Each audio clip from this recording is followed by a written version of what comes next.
आज हमारे किसानों ने रिकॉर्ड बनाया है, हमारे भंडार भरे हुए हैं। आज हमें किसी के सामने हाथ फैलाने की जरूरत नहीं है। हम गेहूं भी एक्सपोर्ट कर रहे हैं, चावल भी एक्सपोर्ट कर रहे हैं, लेकिन दालों की कमी है, दलहन की, पल्सेस की कमी है, तिलहन की अभी हमारे यहाँ कमी है, ऑयल सीड्स की, उसकी हमारे यहाँ कमी है। और इसके विविधीकरण के दो मतलब हैं। एक, बाकी चीजों में भी भारत को आत्मनिर्भर बनाना, लेकिन इसका दूसरा पहलू भी है। एक ही फसल बार बार लगाने के कारण जमीन का स्वास्थ्य भी खराब होता है, सॉइल हेल्थ खराब होती है, इसलिए रोटेशन भी जरूरी है। और दलहनी फसलें जब लगती है तो अपने आप नाइट्रोजन छोड़ने का जमीन में काम करती है, तो जमीन का स्वास्थ्य भी बना रहता है। तो एक है डाइवर्सिफिकेशन, विविधीकरण, और उसमें अनाज की खेती के साथ साथ अनाज में दलहन भी आए, तिलहन भी आए, फल भी आए, सब्जियां भी आए, तो उस दिशा में प्रयत्न करना विविधीकरण का। और उसके साथ साथ एक खतरा और हमारे सामने आज है, वो है असंतुलित और अत्यधिक उर्वरकों के कारण, फर्टिलाइजर के कारण सॉइल हेल्थ भी तेजी से खराब हो रहा है। और कई बार माटी में कौन से तत्व है ये जाने बिना जब बहुत खाद डलता है तो लागत भी बढ़ती है, और लागत बढ़ने के साथ साथ मिट्टी का और मनुष्य का दोनों का स्वास्थ्य भी खराब होता है। तो ये हमारे उद्देश्य है, और इसी को ध्यान में रखते हुए कई चीजों पर आज हमने चर्चा की। एक, हमने चर्चा की इंटीग्रेटेड फार्मिंग पर। हम वैसे तो पूरे देश में ही, क्योंकि भारत में कोई ऑस्ट्रेलिया की तरह या ब्राजील की तरह या अमेरिका की तरह ऐसा नहीं है कि 10,000 और 20,000 एकड़ के फार्म हाउस हो। हमारे पास तो 2 एकड़, 3 एकड़, 4 एकड़ छोटा किसान है।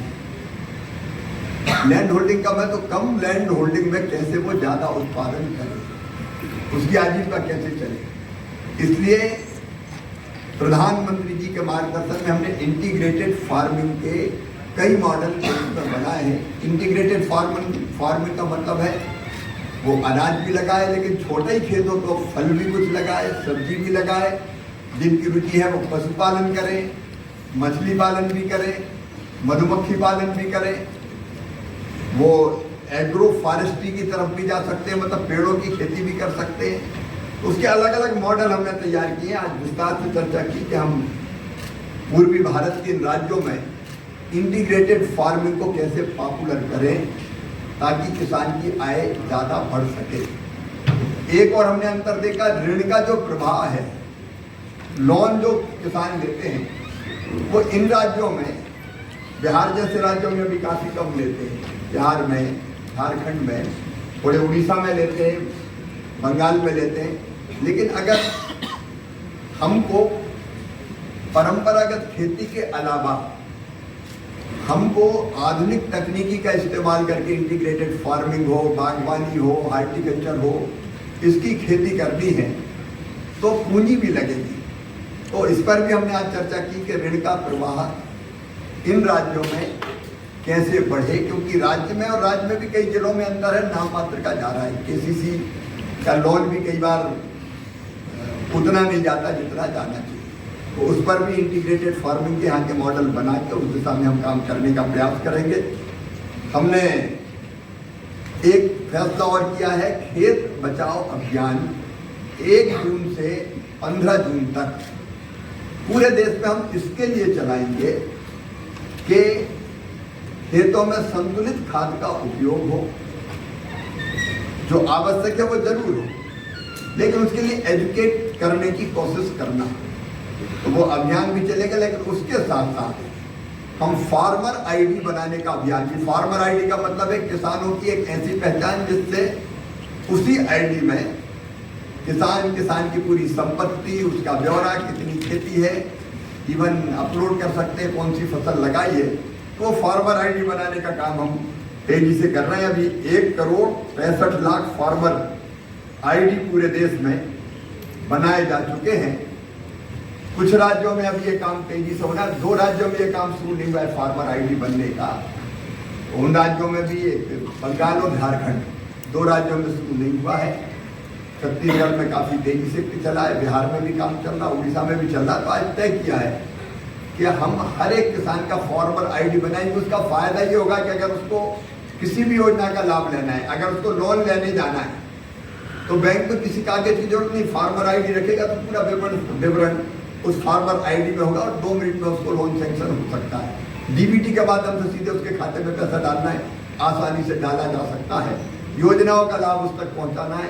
मान लीजिए उसको कितना खाद चाहिए, फार्मर आईडी में जमीन के विवरण है, उस जमीन के हिसाब से उसको खाद दिया जा सकता है। हम लोगों ने सब्सिडी वाला जो खाद है, क्योंकि भारत सरकार 266 रुपया में यूरिया की बोरी देती, 1350 में डीएपी की बोरी देती है, ये बहुत सस्ता है। अब 41,000 करोड़ रुपए की अतिरिक्त बजट इसलिए स्वीकृत किया है भारत सरकार ने ताकि किसान के ऊपर इसका बोझ न बने, लेकिन इसका डाइवर्जन ना हो, इधर उधर के दूसरे कामों में न जाए, उसकी चिंता भी करेंगे। सिर्फ फार्मर आईडी के माध्यम से खाद देंगे तो पता चलेगा सीधे किसान के पास वो जा रहा है। क्षेत्र की पूर्वी भारत की kharif agriculture regional conference, zonal conference का यहाँ आयोजन हम सबका सौभाग्य है। भगवान जगन्नाथ महाप्रभु की इस पवित्र धरा उड़ीसा की राजधानी भुवनेश्वर में हो रहा है। देश चूंकि बहुत बड़ा है, पहले एक एग्रीकल्चर कॉन्फ्रेंस होती थी पूरे देश की, समय कम होता था तो विस्तार से मुद्दों की चर्चा नहीं हो पाती। फिर अपने देश के अलग अलग प्रदेश, एग्रो क्लाइमेटिक कंडीशंस, अलग अलग माटी, अलग तरह की समस्याएं, और इसलिए इस बार मन में ये विचार आया कि एक कॉन्फ्रेंस से काम नहीं चलेगा, हमको जोनल कॉन्फ्रेंस करना चाहिए। ये तीसरी जोनल कॉन्फ्रेंस है। इसके पहले उत्तर पश्चिम भारत और मध्य क्षेत्र की कॉन्फ्रेंस हो चुकी है,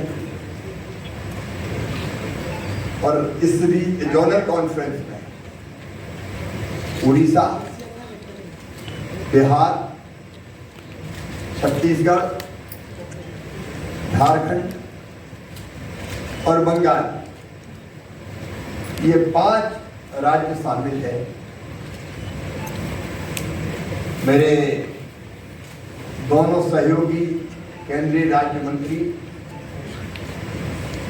हमारे साथ आदरणीय रामनाथ ठाकुर जी, भागीरथ चौधरी जी, और उसके साथ साथ चारों राज्यों के उड़ीसा के उप मुख्यमंत्री जी सहित हमारे 4 राज्य बिहार, उड़ीसा, बंगाल और छत्तीसगढ़ के मंत्री सम्मिलित हैं। और मैंने आग्रह किया कि ये किसानों के लिए है, देश की खेती के लिए है, सब राज्य सम्मिलित होना चाहिए। झारखंड के अधिकारीगण आए हुए हैं, लेकिन कृषि मंत्री और होते तो बेहतर होता, क्योंकि पॉलिटिकल हेड ही कई चीजों को लीड करता है। हमारा लक्ष्य है, कृषि की दृष्टि से अगर हम देखें तो हमारा उद्देश्य 3। एक, देश की खाद्य सुरक्षा सुनिश्चित करना, फूड सिक्योरिटी। नंबर 2, केवल खाद्य सुरक्षा नहीं, पोषण भी उसको ठीक से मिले, ये भी हमें सुनिश्चित करना है। और इसके साथ साथ किसानों की आय बढ़े, आजीविका ठीक से चले, और इसके लिए भारत सरकार ने 6 सूत्री रणनीति अपनाई है। नंबर 1, उत्पादन बढ़ाना है, पर हेक्टर उत्पादन। उत्पादन में बहुत असमानता है, ओवरऑल में उत्पादन बढ़ाना है, लेकिन अलग अलग राज्यों में उत्पादन में बहुत अंतर है। राज्यों में भी, जिलों में अगर आप देखेंगे तो अलग अलग जिलों में भी उत्पादन में बहुत अंतर है। अच्छे बीज की वैरायटी और अच्छी प्रैक्टिस का इस्तेमाल करते हुए कैसे हम उत्पादन और उत्पादकता बढ़ाएं। नंबर 2 भी हमारा उद्देश्य उत्पादन की लागत भी घटाएं, तब किसान का प्रॉफिट बढ़ेगा। नंबर 3 ठीक दाम किसान को उसके उत्पाद का मिले, इसका प्रयत्न करना। और नंबर 4 नुकसान हो जाए तो उसकी भरपाई की व्यवस्था करना। नंबर 5 कृषि का विविधीकरण, क्योंकि ये इसलिए जरूरी है कि आज हमारे चावल के भंडार भरे हैं। ये सौभाग्य भी कि धान के चावल के उत्पादन